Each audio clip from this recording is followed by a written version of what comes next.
ETF index mutual funds నేర్చుకుని stock మార్కెట్లో రాణించాలనుకుంటున్నారా? వెంటనే ఈ నెంబర్కి కాల్ చేయండి.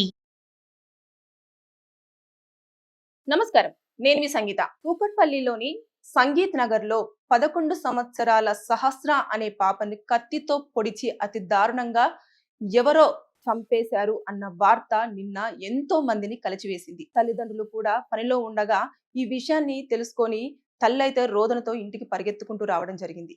ఒక్కసారి అసలు సహస్ర కేసులో ఎలా జరిగింది, అసలు ఏమైంది, అనుమానితుడుగా సంజయ్ని ఎలా వారు గుర్తించడం జరిగింది, ఏదైతే హత్య చేశాడో ఆ వ్యక్తి సంజయే అని ప్రాథమికంగా పోలీసులు ఎలా నిర్ధారణకు రావడం జరిగింది అనే దానిపైన మనం ఒక్కసారి పూర్తిగా తెలుసుకునే ప్రయత్నం చేద్దాం. ఏదైతే సోమవారం రోజు ఉదయం 9 గంటల ప్రాంతంలో ఈ కృష్ణ రేణుక అనే దంపతులు సంగారెడ్డి జిల్లా నుంచి వాళ్ళు ఇక్కడికి బ్రతుకు తెరువు కోసం రావడం జరిగింది. వచ్చిన తర్వాత ఏదైతే కృష్ణ ఉన్నారో ఆయన బల్కంపేటలో ఒక మెకానిక్ షాప్ ని రన్ చేస్తూ ఉన్నాడు.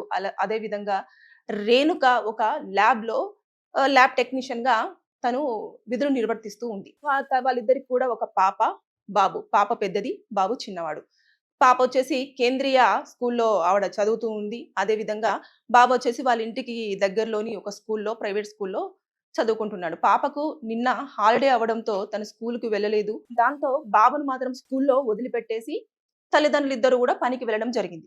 జరిగిన తర్వాత 12 గంటల ప్రాంతంలో బాబు స్కూల్లో ఉన్నాడు కాబట్టి తండ్రి కృష్ణ బాబుకు లంచ్ బాక్స్ ఇవ్వడానికి అని చెప్పేసి ఇంటికి రావడంతో సహస్ర రక్తపు మడుగుల్లో గాయాలతో నిర్జీవంగా పడి ఉన్న పాపను చూసి తండ్రి ఒక్కసారిగా గట్టిగా అరవడంతో చుట్టుపక్కల వాళ్ళు ఏమైందని చెప్పేసి పరిగెత్తుకుంటూ రావడం జరిగింది. భార్యకు వెంటనే కాల్ చేసి తను ఏమి చెప్పాలనుకుంటున్నాడో చెప్పలేక గట్టిగా ఏడుస్తూ ఉంటే రేణుకకు అర్థం కాలేదు అసలు ఎందుకు మా ఆయన ఏడుస్తున్నాడు అని.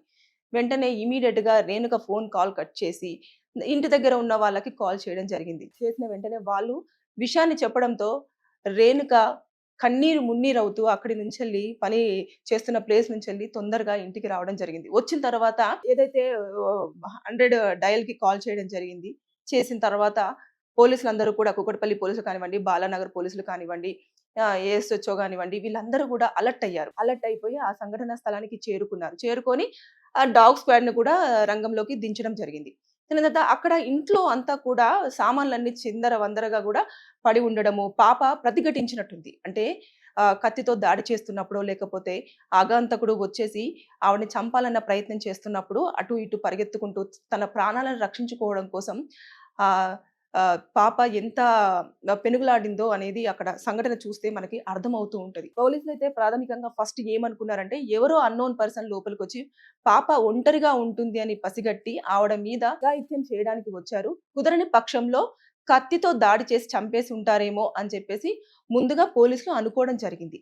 తర్వాత అక్కడ సంఘటన చూసేసి వెంటనే ఆ పాపని కూడా గాంధీ మార్చురీకి తరలించడం జరిగింది. జరిగిన తర్వాత అక్కడ కూడా డాక్టర్స్ నిర్ధారించారు ఎలాంటి అఘాయిత్యము జరగలేదు అది అని చెప్పేసి అన్న తర్వాత ఈ సీసీ కెమెరా ఫుటేజెస్ అంతా కూడా చెక్ చేస్తూ ఉన్నారు. చెక్ చేస్తూ ఉన్న టైంలో ఎవరైతే అదే ఇంట్లో సహస్ర వాళ్ళు పెంట్ హౌస్ లో ఉంటారు, అదే విధంగా కింద ఫ్లోర్ లో వచ్చేసి సంజయ్ అనే ఒక పర్సన్ స్టే చేయడం జరుగుతుంది, రెంట్కు ఉండడం జరుగుతుంది. అయితే రెంట్కుంటున్నప్పుడు ఆ వ్యక్తి మొత్తం కూడా సీసీ కెమెరాలన్నీ కూడా చూస్తూ ఉంటే అనుమానాస్పదంగా సంఘటన జరిగిన పలుమార్లు వెళ్ళడం రావడం కానివ్వండి, పోలీసులు వచ్చిన తర్వాత కూడా వాళ్ళు చూస్తున్న దాన్ని మొత్తం వాళ్ళతో పాటే ఉండడము, అక్కడే ఉండడము, సంఘటన జరిగిన ప్లేస్ అంతా కూడా అంటే నేను దొరుకుతున్నా ఏంటి అనేది కూడా ఇలా దానిపైన ఎలాంటివి చూస్తున్నారు, ఏం చేస్తున్నారు, ఏం అబ్జర్వ్ చేస్తున్నారు అనేది కూడా వాళ్ళ మధ్యలో ఉండే తెలుసుకోవడం అనేది జరుగుతూ వస్తుంది.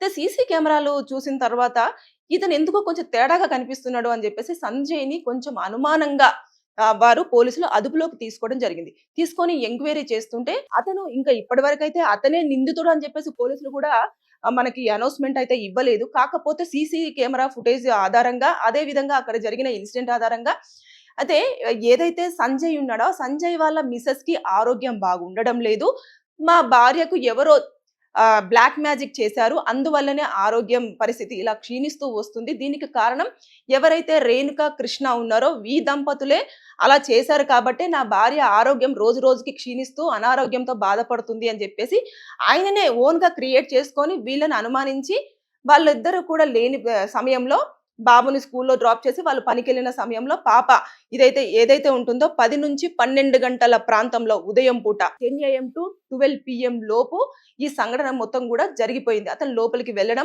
వెళ్ళిన తర్వాత అక్కడ పాప ఒంటరిగా కనిపించడంతో పీక కట్ చేసి కత్తితో బాగా పొడిచి చంపేయడం జరిగింది. అంటే తల్లిదండ్రుల మీద కోపము, అసలు అతను నిజంగానే అక్కడ బ్లాక్ మ్యాజిక్ జరిగిందా లేదా అన్నది పక్కన పెట్టేస్తే, ఆయన ఒరిస్సా నుంచి వచ్చాడంట సంజయ్ వాళ్ళు. ఇదంతా కూడా పోలీసులు ప్రాథమికంగా మాత్రమే మనకి ఇస్తున్న ఇన్ఫర్మేషన్ గానీ, ఇన్ఫర్మేషన్ అయితే కాదు. ఎందుకు అంటే పోలీసులు ఎలా నిర్ధారణకు రావడం జరిగింది అంటే కూడా, ఈ ఏదైతే కిరాయికుంటున్నారో ఆ ఇంటి లోపలికి ఎవరు వచ్చినట్టు కానివ్వండి, వెళ్ళినట్టు కానివ్వండి, ఎక్కడా కూడా ఆ సంఘటన జరిగిన సమయానికి ముందు కానివ్వండి, అదే విధంగా సమయం జరిగిన తర్వాత ఒక 2 నుంచి 3 గంటల ప్రాంతంలో కానివ్వండి, అసలు ఎవరు లోపలికి వచ్చినట్టు కానివ్వండి, బయటికి వెళ్ళినట్టు కానివ్వండి, అసలు ఎక్కడ కూడా ఎవరు అనుమానాస్పదంగా కనిపించలేదు. కనిపించిందల్లా ఈ సంజయ్ మాత్రమే కనిపించాడు. అందువల్ల అతన్ని అదుపులోకి తీసేసుకొని ఇప్పుడైతే ప్రాథమికంగా విచారణ అనేది జరుగుతూ ఉంది. కానీ ఇక్కడ అర్థం కాని విషయం ఏంటనంటేను, ఆ పాప అభం శుభం తెలియని చిన్న పాప, 11 సంవత్సరాలు. అంత కిరాతకంగా చంపాల్సినంత అవసరం ఏమొచ్చింది? ఏదైనా ఉంటే కూర్చొని మాట్లాడుకోవడము, లేదు అనుకుంటే తల్లిదండ్రుల మీద నాకిలా వీళ్ళు బ్లాక్ మ్యాజిక్ చేస్తున్నారేమో అని అనుమానంగా ఉంది, నా భార్య ఆరోగ్య పరిస్థితి రోజు రోజు క్షీణిస్తూ వస్తుంది, నేను వీళ్ళని అనుమానిస్తున్నానని చెప్పేసి పోలీస్ స్టేషన్‌లో కంప్లెయింట్ ఇచ్చినా కూడా సరిపోయేది. అలా కాకుండా అతను ఇమ్మీడియేట్‌గా వీళ్ళకి ఏదో ఒక నష్టం జరిగించాలని చెప్పేసి పాపని చంపేయడం జరిగింది. అంటే ఇంత దారుణంగా చిన్న పాపని చూడకుండా అసలు ఎలాంటి ఆ పాప ఎంత ప్రతిఘటించుంటుంది. అక్కడ విజువల్స్‌తో చూస్తూ ఉంటే మనకు తెలుస్తూ ఉంది. వస్తువులన్నీ చిందరవందరగా పడి ఉండడం కానివ్వండి, అంటే గట్టిగా అరిచినా కూడా కిందికి వినిపించలేనంత ఇదన్నట్టు. అంటే పెంట్ హౌస్‌లో పైన, అంటే పెంట్ హౌస్ అంటే అన్ని ఫ్లోర్స్ తర్వాత లాస్ట్‌లో ఉంటుంది కదా! అక్కడి నుంచెల్లి అరుస్తూ ఉంటే ఆ చిన్న పాప గొంతు కూడా కింది దాకా వినిపించే అవకాశం కూడా చాలా తక్కువగానే ఉంటుంది. అంటే ఆమె తన ప్రాణాలు కాపాడుకోవడం కోసము ఎంత ప్రతిఘటించుంటుంది ఆ చిన్న పాప.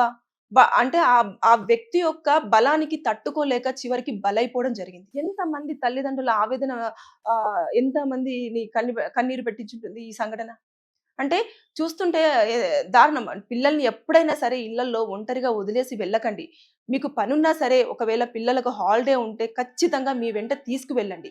ఎందుకంటే రోజులు అస్సలు బాగోవట్లేదు. చుట్టుపక్కల ఉన్న వాళ్ళే మనకు నష్టం ఎలాగైనా జరగాలని చెప్పేసి ప్రాణాలు తీసేంత వరకు వెళ్లారు అంటే ఈ కుక్కటిపల్లిలో జరిగిన సంఘటన మనకు ఉదాహరణగా చెప్పుకోవచ్చు. బాబు మాత్రం స్కూల్లో సేఫ్ గానే ఉన్నాడు. ఒకవేళ బాబు గనుక ఇంట్లో ఉండుంటే ఆయన పరిస్థితి ఎలా ఉండేదో మనకు కూడా తెలిసేది కాదు. సో తల్లిదండ్రులు బిజీగానే ఉంటున్నారు, పనులు చేసుకుంటున్నారు. పిల్లలకు సెలవులు వస్తే దగ్గరలో ఉన్న చుట్టాల ఇంట్లోనో, లేదు అనుకుంటే వారితో పాటు ఆ ప్లేస్‌కు తీసుకెళ్ళండి. ఒకవేళ తీసుకువెళ్ళలేని సిచ్యువేషన్ ఉంది అనుకున్నప్పుడు దయచేసి మీరే ఆ రోజు సెలవు పెట్టుకొనైనా ఇంట్లో ఉండండి. పిల్లల్ని చాలా జాగ్రత్తగా చూసుకోండి. ఇప్పుడు చూసారు కదా నష్టం ఎంత జరిగింది. సహస్ర మన మధ్య లేకుండా పోయింది. తను ఎలాంటి తప్పు చేయలేదు. అసలు విషయం ఏంటో తెలీదు. ఎందుకు అతను లోపలికొచ్చాడో తెలీదు. ఎందుకు చంపాడన్న విషయం కూడా చనిపోయిన చిన్నారికి తెలియదు.